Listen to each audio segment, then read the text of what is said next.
Right normal functioning చూసుకోవడానికి ఆ ఏరియాలో రౌడీ షీటర్స్ మీద కానీ ఏరియాలో క్రిమినల్స్ మీద ఏ విధంగా వాళ్ళు చర్యలు తీసుకుంటున్నారు దానికి సమీక్షించడానికి నెల్లూరులో డిఫరెంట్ పోలీస్ స్టేషన్కి విజిట్ చేయడం జరుగుతుంది. కొన్ని రోజుల ముందు కూడా వచ్చి నేను కొన్ని పోలీస్ స్టేషన్లో సర్ప్రైజ్ విజిట్ చేశాను. ఇప్పుడు కూడా వేదాయపాలెం పోలీస్ స్టేషన్ తర్వాత ఇప్పుడు నెల్లూరు రూరల్ పోలీస్ స్టేషన్కి రావడం జరిగింది.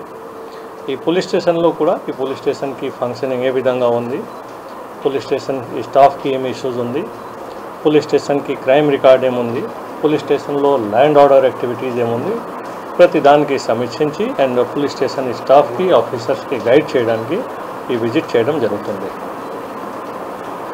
ఏదైనా ఇంపార్టెంట్ ఫైండింగ్స్ ఉంటే ఇది దాని తర్వాత మీ అందరితో మాట్లాడతాం. సార్ నెల్లూరులో క్రైమ్ అనేది ఎక్కువ ఉంది సార్. ఈ పార్టీకి పోలీస్ డిపార్ట్మెంట్ కూడా చర్యలు తీసుకుంటున్నారు. అయితే ఎలాంటి చర్యలు తీసుకోబోతున్నారు? ప్రతి కేస్ బై కేస్ అది మీరు మాట్లాడితే నెక్స్ట్ మనం మాట్లాడతాము. కేస్ బై కేస్ మనం చర్య తీసుకుంటున్నాను. ఈవెన్ మీరు చూసే ఉంటారు, ఇప్పుడు పీడీ యాక్ట్ కూడా మనం చాలా కేసెస్లో పీడీ యాక్ట్ ప్రపోజ్ చేశాము. మోర్ దెన్ 10 to 15 మెంబర్ మీద ఇక్కడ పీడీ యాక్ట్ పెట్టడం జరిగింది. కొంతమందికి చాలామందికి బైండ్ ఓవర్ కూడా చేయడం జరిగింది. సో డిఫరెంట్ కేసు మీద డిఫరెంట్ చర్య తీసుకోవడం జరుగుతుంది. ప్రత్యేకంగా గంజాయి మీద కానీ ఇంకా డ్రగ్స్ ఇష్యూస్ మీద కూడా మనం ప్రత్యేకంగా దృష్టి సాధించాము.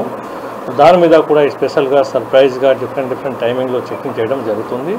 అండ్ మనం అందరితో ఇన్ఫర్మేషన్ తీసుకుంటున్నాను. ఈవెన్ ప్రెస్లో కావచ్చు, మీడియా కావచ్చు, కామన్ పబ్లిక్తో, మనం పోలీస్ ఎస్బీతో we are getting all kind of informations. దాని పరంగా మనం చర్య తీసుకుంటున్నాం. Okay, thank you.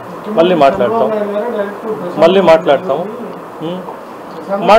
దానికి ఇది మనం 1 by 1 లేదు కదా, మళ్ళీ మాట్లాడతాము. చాలా ఇష్యూస్ ఉంటాయి చెప్పడానికి మాట్లాడడానికి.